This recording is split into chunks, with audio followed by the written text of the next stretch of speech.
Esta semana, en Hechos y Opiniones, vamos a hablar de Maximiliano Gómez el Moreno, 51 aniversario de su asesinato. Nos toca hablar de Twitter, la venta, otra lectura respecto a este hecho.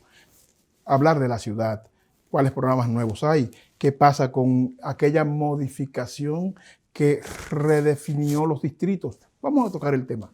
Esto y mucho más. Hechos y Opiniones.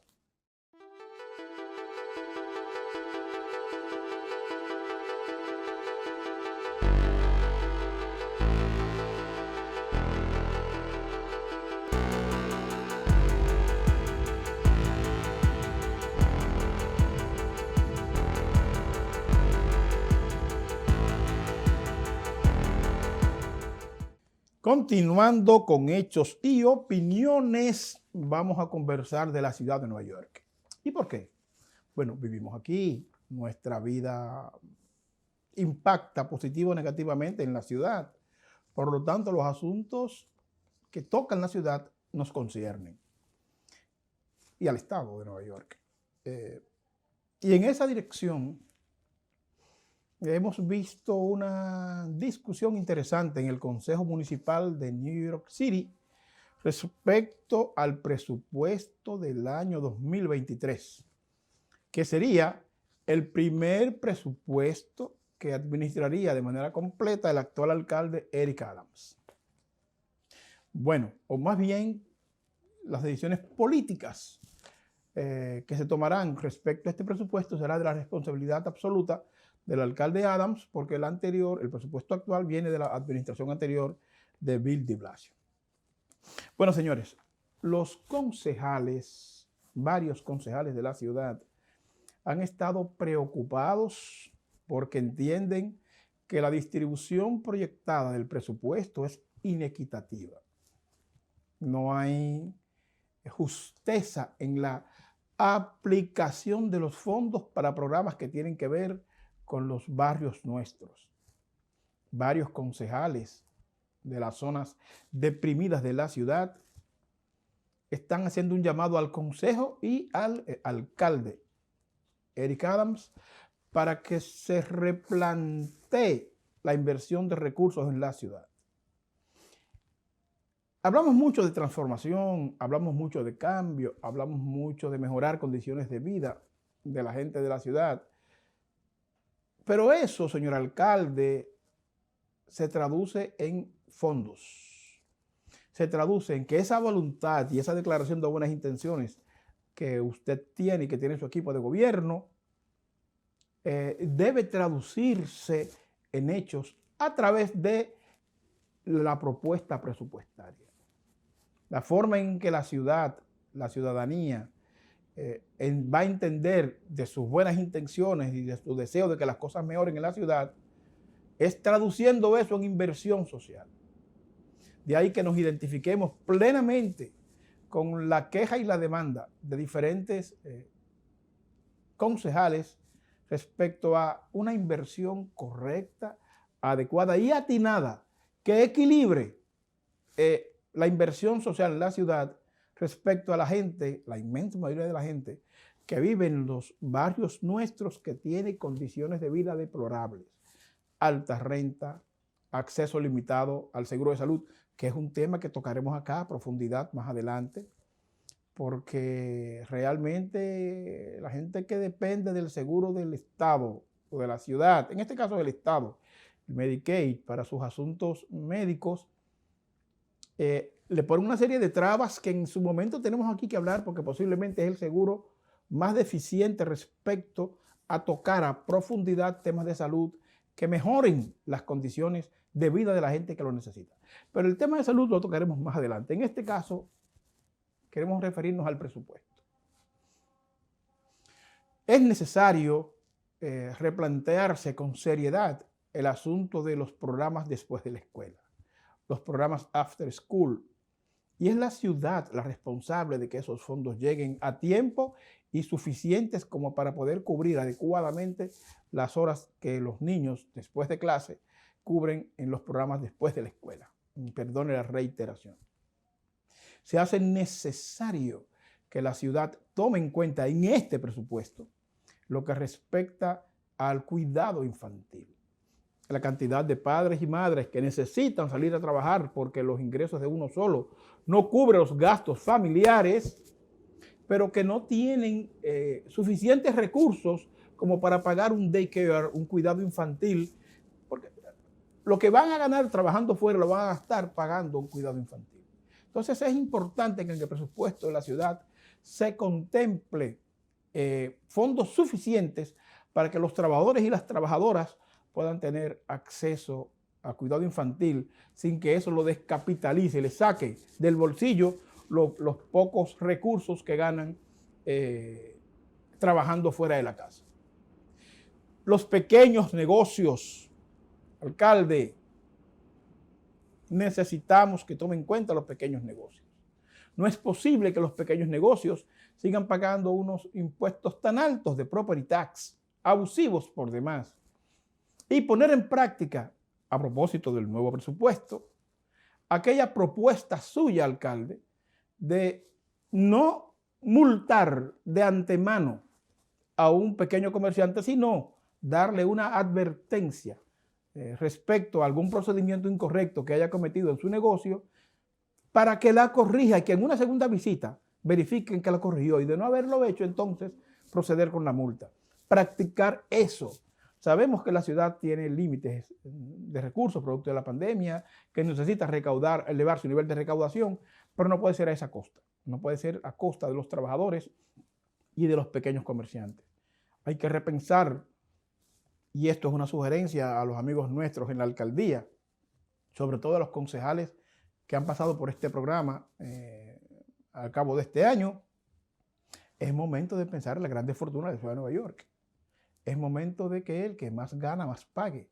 Y es momento de proteger a quienes más empleos generan, que son los pequeños negocios.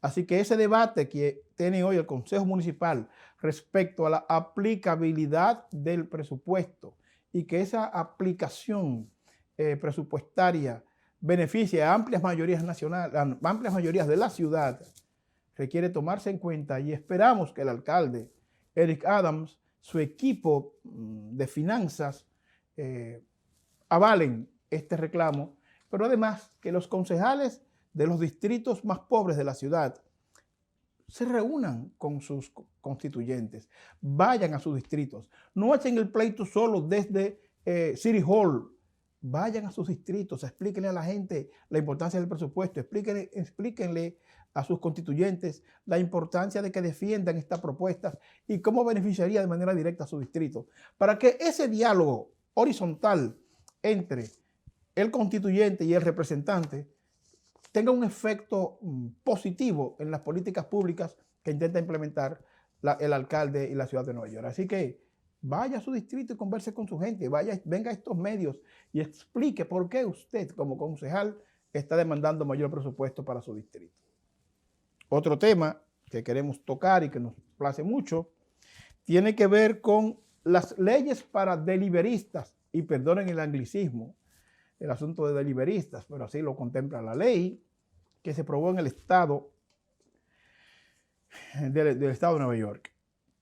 Estas leyes, es un paquete de leyes, beneficia a unos 65,000 trabajadores que hacen entrega de comida alrededor del estado. Posiblemente más de 65,000. La pandemia, de alguna manera, ya conocíamos los delivery, la gente que hace entrega en los negocios y en las casas de alimentos y otros tipos de delivery, ¿verdad? Pero digamos de comida fundamentalmente.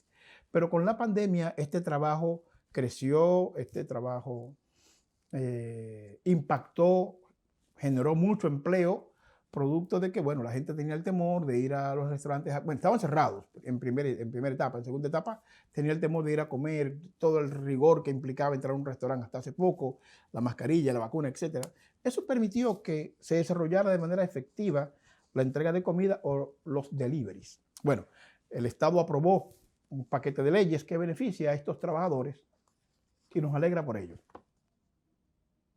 Las compañías que utilizan los servicios de delivery van a tener a partir de ahora que cumplir con una serie de reglas que garanticen el buen trato y el buen pago de los trabajadores, estos trabajadores que hacen estas entregas. Entre una de las condiciones aprobadas por la ley es que los sitios donde estos deliveries van a recoger, digamos, la comida, tienen la obligación de permitirles a ellos usar el baño. Cuando usted va a un restaurante y ve a los muchachos que van a recoger la comida, Uber Eats, etc., usted ve que van al counter, al mostrador, perdón, toman el paquete y salen. Casi nunca le permiten usar los baños. Bueno, pues una de las cosas que contempla esta ley es que tienen el derecho a usar los baños. Se está discutiendo, se va a discutir dentro del marco de esta ley, la posibilidad de que a partir de 2023, igual que los meseros, tengan un salario base. Alguien está pidiendo que sean unas 15 dólares por hora. Todavía la comisionada encargada de esta área no está clara si eso será exactamente así. No están claras las condiciones, pero sí se está planteando que igual que los meseros, los deliveristas tengan un salario base, además de la propina. Y esto es bueno porque le da algún nivel de seguridad a las personas que hacen este trabajo. Le da algún nivel de garantía.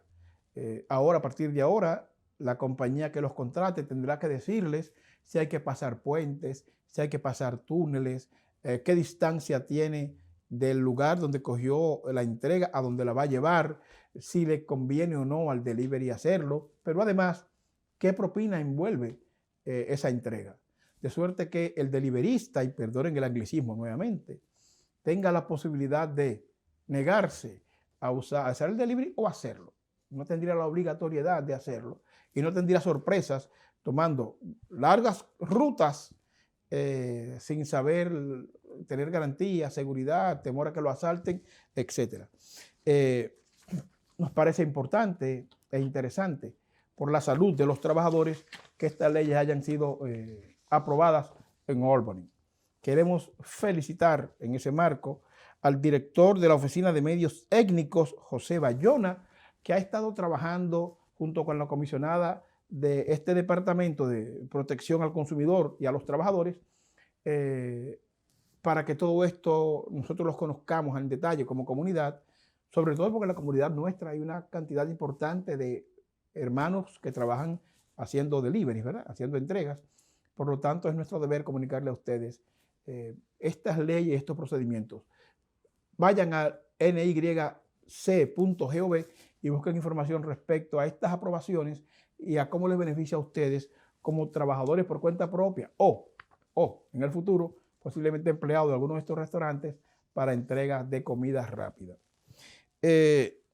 Miren, una de las cosas que entusiasmó a mucha gente en el estado de Nueva York fue el rediseño de los distritos electorales respecto a los representantes a nivel federal, de asamblea, los representantes federales, digamos los diputados, en el caso de Adriano, por ejemplo, o los senadores estatales.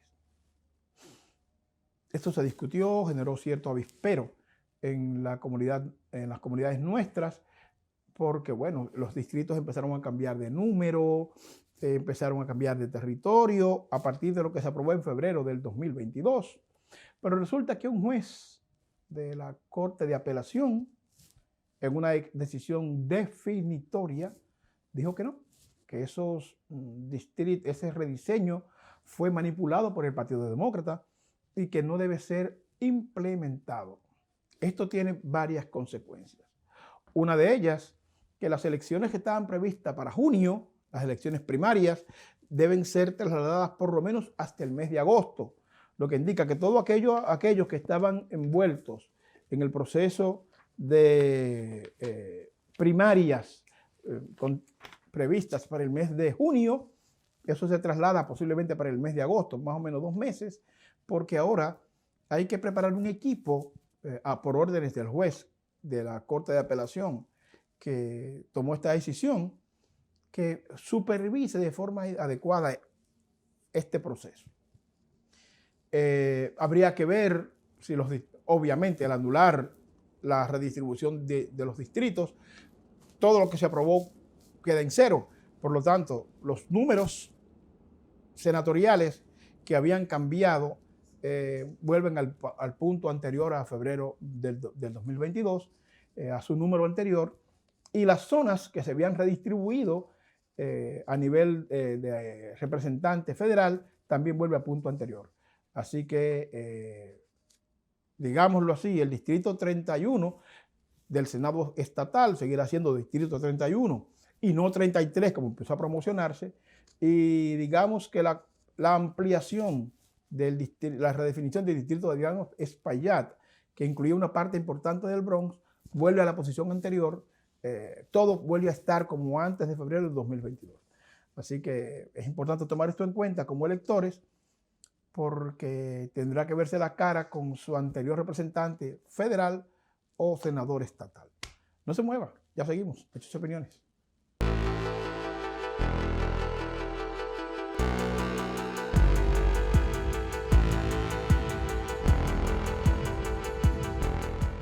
Tengo una noticia.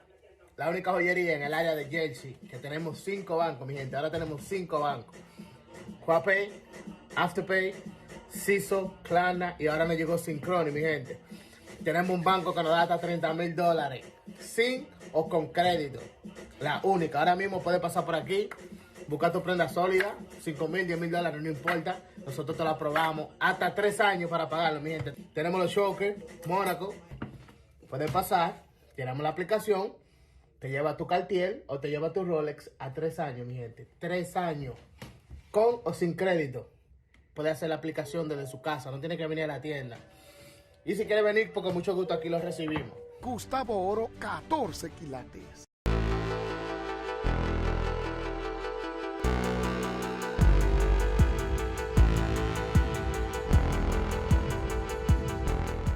Bueno, familia, continuamos con hechos y opiniones. Y una noticia que ha trascendido a nivel mundial ha sido la adquisición de Twitter por $44,000 millones. $44,000 millones de parte de Elon Musk, un empresario exitosísimo, catalogado por la revista Forbes como el más rico del mundo.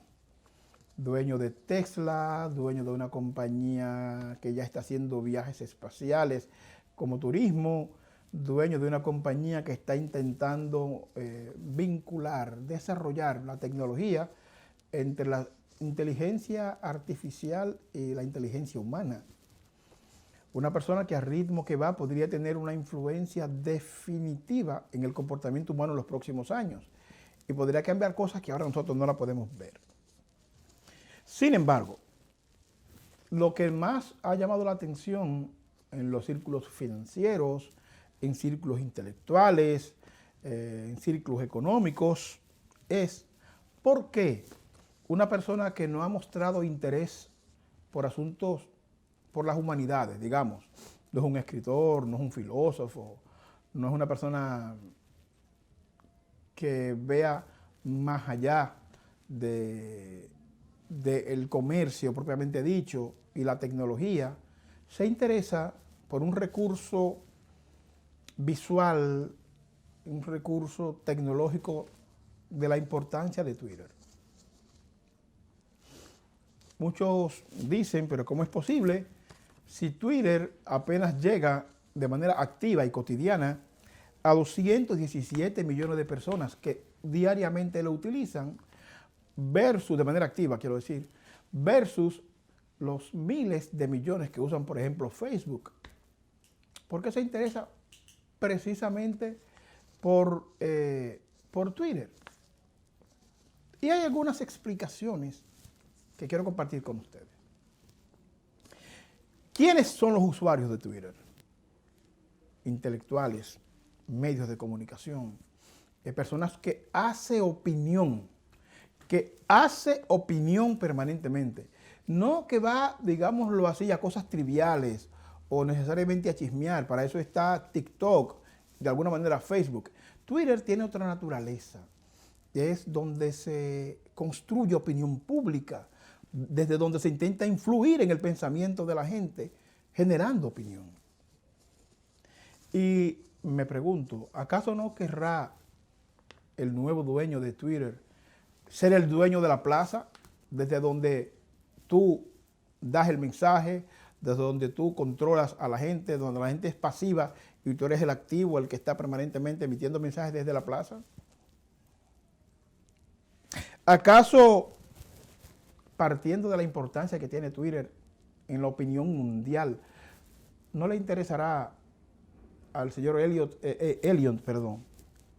no le interesará influir de manera decisiva en la opinión mundial?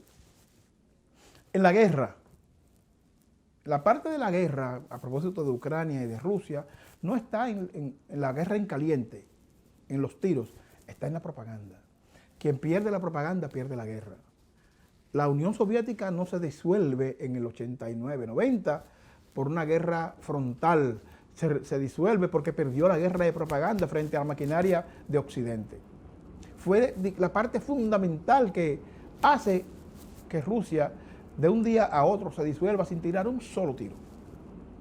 La guerra de propaganda que se maneja hoy en la guerra Ucrania-Rusia es más importante que la guerra en caliente.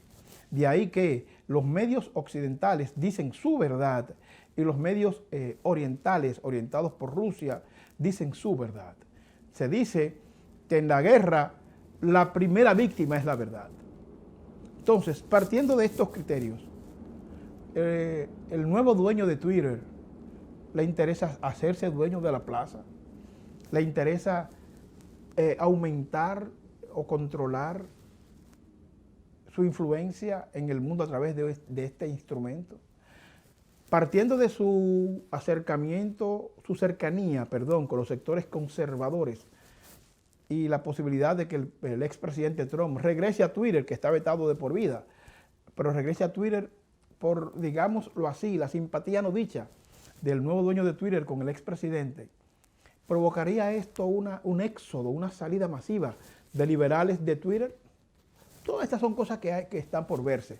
Lo que nosotros como espectadores y como usuarios de Twitter no podemos hacer es entender que esto es un simple negocio, porque no lo es.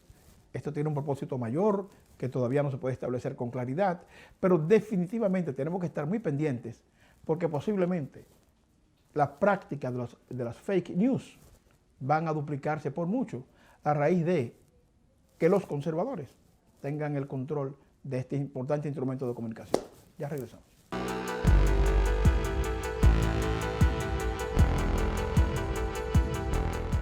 Bueno, señores, regresamos, hechos y opiniones.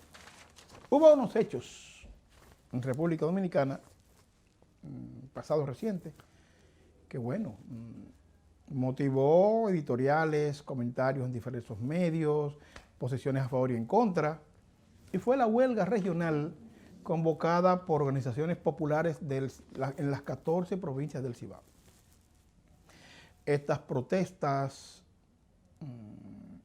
con justificación, porque los funcionarios de este gobierno del presidente Abinader se han reunido, por ejemplo, en Macorís muchísimas veces en este gobierno y no le han cumplido a las organizaciones populares que han estado demandando servicios, atención, etc. Motivos para la huelga el gobierno se las ha dado a las organizaciones, en este caso del Cibao. Obviamente, pasó con funcionarios de este gobierno, incluso con amigos nuestros, que argumentaron lo mismo que argumentan todos los gobiernos cuando están en el poder, que la huelga era pagada por el PLD o pagada por Fuerza del Pueblo. Nada que ver, y ustedes lo saben. Chu Vázquez, ministro de Interior y Policía, amigo nuestro, sabe perfectamente bien que los muchachos del Falpo no se venden, porque él lo sabe. Él es de Nagua. Y la relación entre Chu Vázquez y los muchachos del Falpo de El Cibao es vieja. Claro, cuando las huelgas eran el PLD, eran buenas. Chu, te tocó a ti, ahora son con ustedes que lo están haciendo mal. O por lo menos mucha gente percibe que pueden hacerlo mejor. Sin embargo, tenemos unas diferencias con los compañeros que convocaron la huelga. Posiblemente empezamos este proceso de movilización popular por el techo y no por la zapata. Convocar una huelga regional sin hacer la suficiente movilización popular en los vecindarios, los barrios, la región, nos parece que es echar agua para el molino equivocado. En el 84, de lo que vamos a hablar en unos minutos, en el 84 nos tiramos a la calle y Balaguer en el 86 le sacó ventaja a eso. En el 90, producto del fracaso del gobierno balaguerista del 86 al 90, nos tiramos a la calle. Y el profesor Bosch le sacó ventaja a ese proceso electoral. Le hicieron fraude, ciertamente, pero ¿quién recogió los frutos de ese proceso huelgario de 4 años? El profesor Bosch y el PLD en su momento. En el 90-94 mantuvimos la movilización popular permanentemente. Nosotros, como movilizados, no construimos ninguna propuesta electoral que le permitiera a la gente un camino a través del cual expresar su descontento popular. Y el PRD, encabezado por el doctor Peña Gómez, recoge los frutos de la protesta del 90 al 94. Del 94 al 96 las movilizaciones no pararon y el beneficiario de eso fue el PLD y el doctor Leonel Fernández. Y así cada uno de los movimientos nuestros. Lo último pasó del 2016 al 2020, cuando el movimiento social en sus diferentes manifestaciones salió a la calle y quien menos pensamos que podía ser, digámoslo así, la figura que catapultara todo ese movimiento social, lo hizo y fue el licenciado Luis Abinader, hoy presidente de la República. Aquellas movilizaciones masivas que vemos ahora en la Plaza de la Bandera, todo el movimiento que generó Marcha Verde, todo el movimiento que generó el Falpo en San Francisco de Macorís para demandar claridad y transparencia en el uso de los fondos públicos, que llevó a su vez al alcalde de ese momento a estar en prisión y todo eso. Todo ese proceso de conciencia social que se generó, lo recogió en elecciones Luis Abinader. Y aquí viene mi reflexión para los compañeros nuestros del Falpo, los compañeros del movimiento social, en el país, en el Cibao Central. Vamos a seguir trabajando para que los grupos de derecha se coronen, los grupos de derecha saquen ventaja electoral a todo eso. ¿Acaso nosotros de manera ingenua e involuntaria vamos a habilitar figuras del pasado que sabemos que le han hecho muchísimo daño a ese país? Figuras que están sentados en su casa esperando que los medios de comunicación dirigidos por gente del PRM digan que el movimiento social está financiado por estos mequetrefes que salieron de la política nuestra, muy mal parados, para oxigenarlos y que ellos en el año 24 sean los que recojan el fruto de la protesta social. Pienso que debemos repensar esa práctica. Y repensar esa práctica para tener resultados distintos. Porque la gente nuestra se agota, la paciencia se le termina. Pero además a los gobiernos les convienen estas huelgas periódicas porque permite una válvula de escape y rompe la posibilidad de una explosión social como el 84. Así que a veces, más que nosotros elevar el nivel de rechazo de un gobierno con las protestas, a veces involuntariamente flojamos la válvula de escape como en las ollas de presión, y cuando eso sale, la posibilidad de que la olla explote es mínima, por no decir ninguna. Repensemos el movimiento social, repensemos las prácticas nuestras, repensemos la acción que queremos tomar, de suerte que finalmente el movimiento social de abajo hacia arriba empieza a recoger frutos de su intensa labor de 4 décadas y ese pueblo vea luz al final del túnel, porque por el camino que vamos muy mal. Todas las expectativas que se creó el pueblo dominicano con el gobierno de Luis Abinader se están diluyendo a una velocidad impresionante. Los niveles de arrogancia de muchísimos funcionarios. Aquí tuvimos uno, vamos a tocar la semana que viene. Aquí tuvimos uno que vino con un grupo de gente, con un séquito de personas, una cosa impresionante. Entonces, ese nivel de arrogancia, ese nivel de prepotencia, ese nivel de creerse por encima del bien y del mal, esos demandando privilegios, esas cosas hay que revisarlas. O de lo contrario, este gobierno, en unos meses, será un gobierno tan viejo como los gobiernos del PLD que duraron 20 años en el poder. Así que el gobierno tiene que revisar su práctica. El gobierno está obligado a cumplir los compromisos y los pactos que hace con el movimiento social. No decir lo que la gente quiere oír, sino cumplir con ellos. Y el movimiento social necesita repensar cómo es que haremos una oposición sensata, seria y efectiva, que no permita que los que están en la banca esperando su turno para volver en el 24 a repetir las malas experiencias que acabamos de superar, vuelvan al poder. Así que hay que tener cuidado con todo eso, porque podríamos estar echando agua al molino equivocado. Miren, señores, el presidente Abinader, en una reunión que tuvo con medios de comunicación en República Dominicana, manifestó su preocupación porque lo que se avisora en materia económica es preocupante. Y tiene razón, tiene bastante razón. El encarecimiento de los productos de materia prima, los commodities, se dice en economía, el hecho de que los costos de los fletes siga subiendo, producto de que, lo que dejó la pandemia, todos los atrasos, el encarecimiento de los contenedores, del flete marítimo propiamente dicho, sumándole a eso, agregándole a eso, la guerra ucraniana, rusa, y cómo esto ha impactado en los granos, el maíz, el trigo, pero además cómo todo eso a su vez impacta en Europa respecto al gas que se usa, que viene de Rusia y de Ucrania. Todo esto va a tener un impacto, o ya está teniendo un impacto muy importante en la economía del mundo, obviamente también de República Dominicana.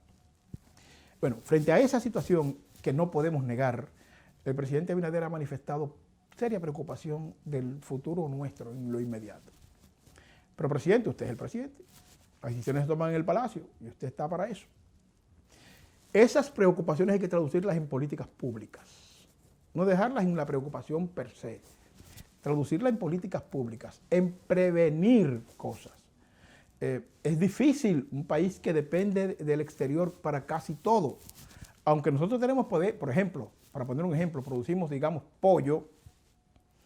En la práctica no producimos pollo, ensamblamos pollo. El maíz viene del exterior. Todo el proceso, en el país lo que hacemos es que lo metemos en incubadoras y en los sitios de crianza de pollos y lo vemos crecer, pero el ensamblaje viene del exterior. Pero así con muchos productos agrícolas nuestros. Simple, los fertilizantes los tenemos que comprar fuera del país. Y sin fertilizantes es casi imposible tener una producción agrícola eficiente. Las maquinarias, el envasar todas esas mercancías, todo viene del exterior. Por lo tanto, aunque es complicado la situación de la economía mundial y la economía en el país, y la preocupación del presidente Abinader es legítima, presidente, hay que tomar previsión. Y hay que mantener comunicación directa con el pueblo, directa, y explicar cada medida, explicar cada acción, entender que si hay que hacer algún sacrificio en algún momento dado, que el sacrificio sea para todos, no solamente para una parte de la población, para todos. Y continuar, presidente, eliminando privilegios de los funcionarios, pero a velocidad de la luz, de suerte que la gente vea que hay paridad en el sacrificio.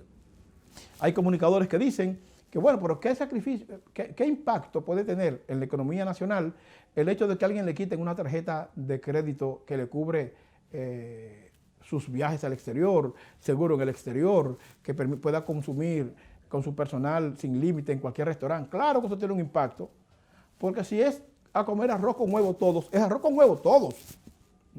Por menos que ese funcionario gaste con una tarjeta de representación, es mucho para la gente llana. Entonces, es, presidente, comunicarse de manera permanente con el pueblo dominicano, explicarle las medidas que deben tomarse por la salud colectiva, pero además, presidente, profundizar los niveles de sacrificio de los funcionarios públicos, eliminarle privilegios, pero ya, de suerte que la gente común entienda que el sacrificio no viene de un solo lado, que vamos cargando parejo, porque lo que se le viene al presidente Abinader, si estas cosas se continúan profundizando, no es nada suave. Y si él no se comunica con la gente y la gente no entiende lo que está sucediendo, posiblemente, presidente, no haya reelección. Ya regresamos.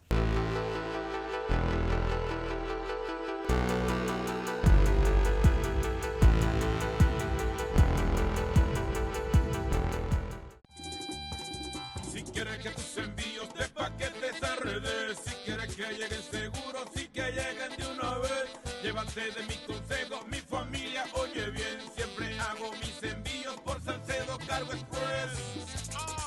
Si quieres que tu mercancía llegue rápida, segura y a tiempo, Salcedo Cargo Express, la número 1, la empresa líder de embarques y envíos a República Dominicana puerta a puerta. La experiencia no se improvisa, simplemente el tiempo nos ha dado la razón. 718-293-7272. Envíos a República Dominicana puerta a puerta, la más rápida, confiable y segura. Salcedo Cargo Express. Te lo digo yo, Chino Aguacate. ¡Hawái! Consejo, mi familia oye bien, siempre hago mis envíos en Salcedo Cargo Express. Envío mis paquetes en Salcedo Cargo Express. Envío mis paquetes en Salcedo Cargo Express.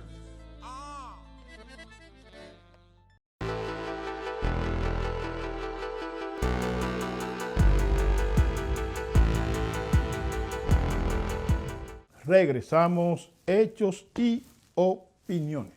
Bueno, abril, dijimos a principio de este mes, que concluye, es un mes importante para nosotros como país, República Dominicana, por el impacto, los hechos históricos que han acontecido en este mes. Y uno de esos hechos, que no pudimos tocar la semana pasada por un programa especial que ya teníamos comprometido, fue la guerra de abril 1965, que a su vez provocó una guerra patria. Brevísimo, la guerra de abril es provocada por el golpe de Estado de 1963 que le dan al profesor Juan Bosch, los sectores conservadores encabezados por la Iglesia Católica y los empresarios del momento, desplazan al profesor Bosch la madrugada del 25 de septiembre del 63. Los golpistas, Elisario Peguero, Elías Wessing, Donald Reed Cabral y compañía, empiezan a hacer negocios de todo tipo. Algunos de ustedes recordarán los famosos vehículos Austin que estuvieron en las carreteras dominicanas, en la capital sobre todo, durante muchísimos años y que, bueno, eran bien fuertes, eran casi mente hierro. Bueno, esos vehículos Austin los llevó Donald Reed Cabral cuando era el presidente del triunvirato. Bueno, esos autos, Eddie, muchas gracias. Esos autos Austin que, bueno, estamos viendo ahora, no quedó muy claro el proceso a través del cual Riti Pellerano, que fue la compañía que los trajo, logró la concesión de parte del gobierno que dirigía Donald Reed Cabral.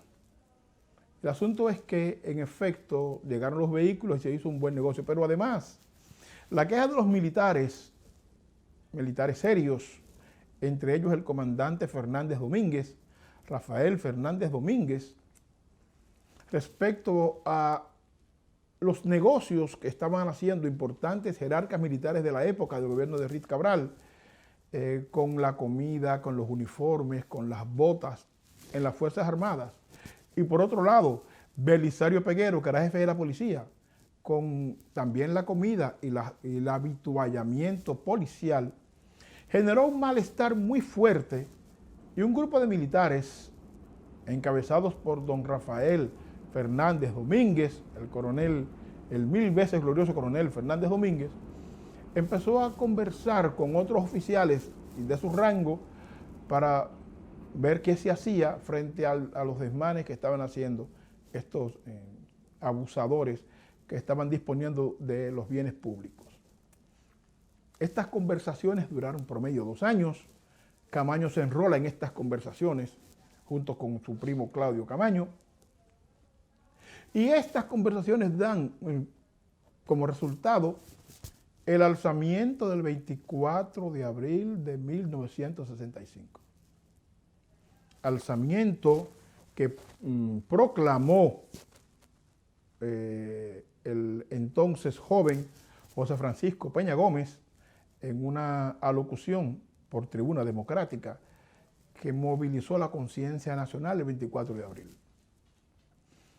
24, 25 de abril, los enfrentamientos entre los seguidores de Fernández Domínguez, los constitucionalistas que demandaban regresar al gobierno de Bosch sin elecciones, y los golpistas encabezados por Wessing y su grupo de bandoleros, dan al traste que los constitucionalistas derrotan a los golpistas.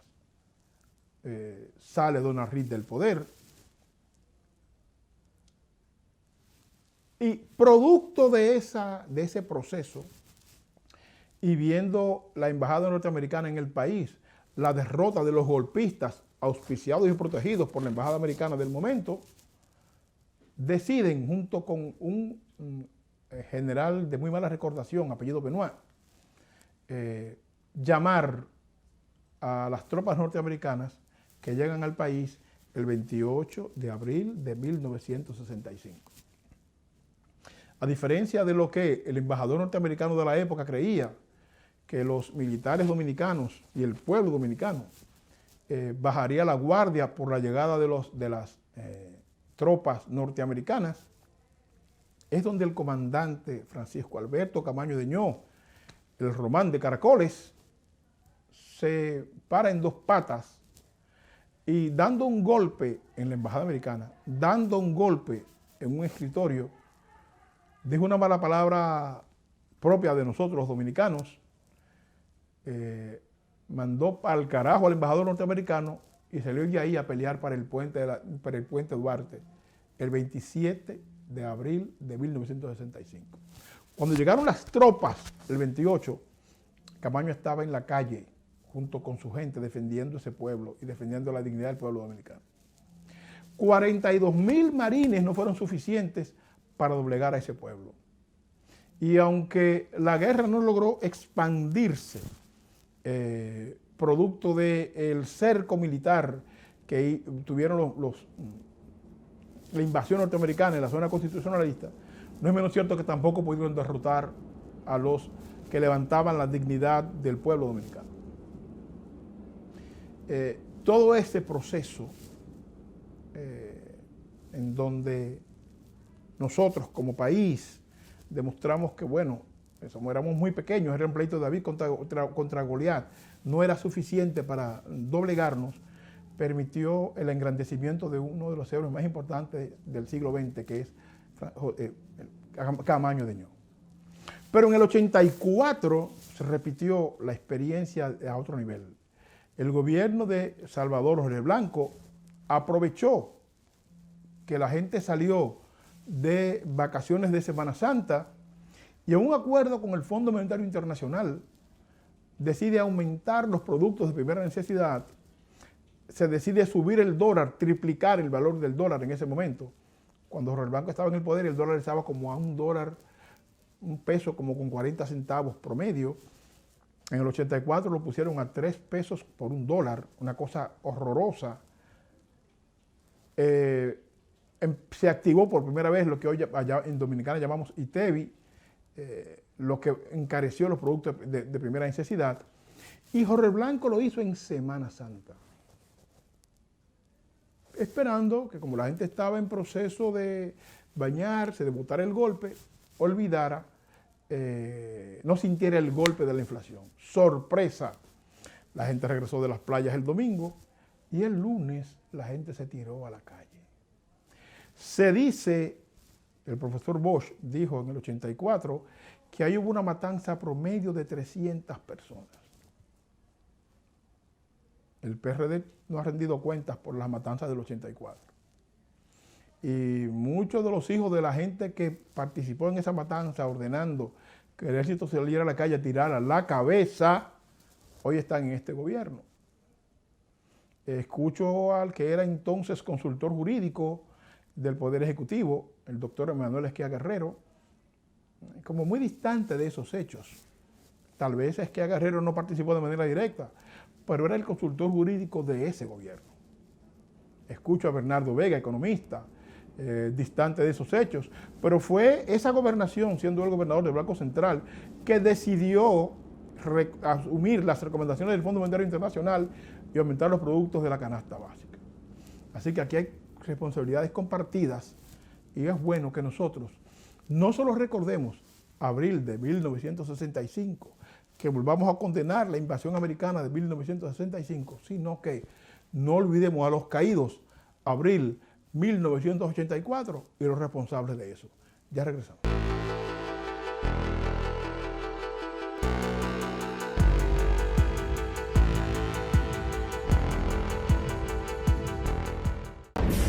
Lavazooka.com, la más completa y actualizada página de noticias dominicanas y mundiales. Lavazooka.com, información privilegiada y sin censura, desde Nueva York y para el mundo. Lavazooka.com.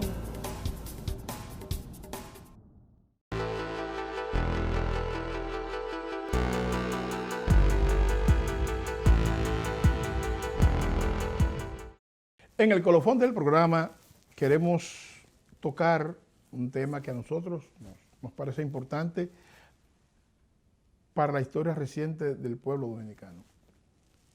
El 23 de mayo de este año se cumplen 51 años del asesinato brutal de Maximiliano Gómez el Moreno en Bruselas. El líder del MPD, asesinado con apenas 28 años, una persona tornero en un ingenio de San Pedro de Macorís, con un 8º grado de primaria, con un nivel intelectual impresionante a pesar de su escasez académica, con un nivel de influencia en los intelectuales del momento impresionante. Don Euclides Gutiérrez Félix, el historiador dominicano de mucho respeto, ha dicho en más de una ocasión que él llegó a tener 2 semestres de estudio de Derecho, de eso no hay constancia, pero Euclides es una persona muy acuciosa y nos merece muchísimo respeto.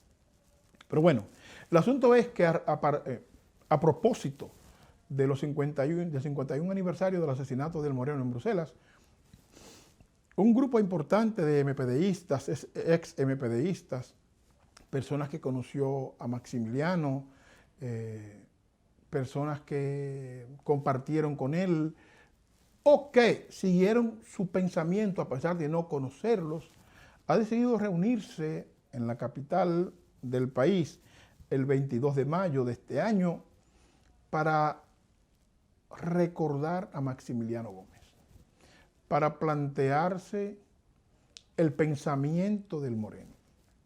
Conversaba con mi economista de cabecera, Faustino Collado, sobre aquel planteamiento de El Moreno de que había que combatir el colonialismo ideológico. Y con eso El Moreno se refería a nosotros extrapolar pensamientos políticos de otro lado y llevarlo al territorio dominicano crudo e intentar aplicarlos sin entender la realidad dominicana. Cuando El Moreno planteó eso, tal vez no tuvo el eco suficiente. Sin embargo, hoy, y esto es lo que conversaba con el hermano Faustino Collado, eso se está tomando en cuenta, por ejemplo, en movimientos mexicanos que entienden que aquello de superar el colonialismo ideológico es importante. El Moreno decía, a propósito de que mucha gente del movimiento social y revolucionario entendían que todo se podía resolver con las armas, él planteaba que no bastaba con engrasar el fal mecánico, sino que había que engrasar el fal ideológico. Y estamos hablando de alguien que apenas llegó a 28 años asesinado por la dictadura balaguerista.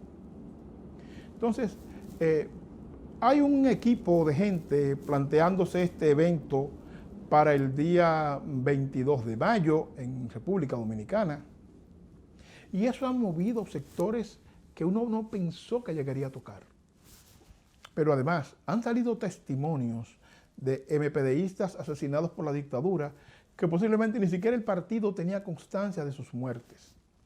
Han salido historias a partir de esta convocatoria de acciones heroicas de hombres y mujeres MPDistas que realmente dan ganas de llorar. Las desapariciones, los testimonios en audio de muchas personas respecto a acciones diversas que tuvieron que hacer. Por ejemplo, una señora manifiesta que salió a la calle con una compañera y su hermana menor a recaudar dinero para llevarle comida a los presos políticos que estaban en La Victoria. Y como la policía los vio, para qué causa era que recaudaban fondos en la Avenida Mella, se la llevaron presa al Palacio de la Policía Nacional, que está relativamente cerca de la Avenida Mella. Relata esta señora Sánchez, que la subieron al servicio secreto a interrogarlas, que el jefe del servicio secreto era un criminal conocido, apellido Caunabo, o nombre Caunabo. Las interrogó, no tuvo ninguna información porque realmente era un grupo de muchachas solidarias con la causa, militantes una que otra, simpatizantes, pero no tenían ese vínculo, digamos, que implicaba ser MPDista en esa época. El rector de la UAS en ese momento, que era Jotin Curi, demanda que suelten a estas niñas, a estas chicas, las liberan, y cuando ella va saliendo, le pide el jarro, el vaso con el que estaban haciendo la colecta. Él le dice al jefe del servicio secreto que la interrogó, ¿no le va a echar algo para la comida de los muchachos? De forma irónica. Eso pasó en el servicio secreto, tengo entendido que en el año 1972. Estas manifestaciones de heroicidad que está saliendo a propósito de este evento, es bueno que esta organización política las recoja, se las plantee, porque posiblemente no haya récord de todo esto. Felicitamos al equipo que se ha planteado que el pueblo dominicano recuerde eternamente a Maximiliano Gómez, el Moreno, como lo que fue, una persona sacrificada por lo que creía justo. Usted puede estar de acuerdo o no con los planteamientos de Moreno, eso es otra discusión. Ahora, lo que no está en discusión es su capacidad de sacrificio y su capacidad de dar por un país como lo hizo en su cortísima vida. El Moreno se integra al 14 de junio con menos de 20 años, pasa posteriormente al MPD, es parte de la dirección del MPD en muy corto tiempo y en el 71 es asesinado por los esbirros balagueristas en Bruselas.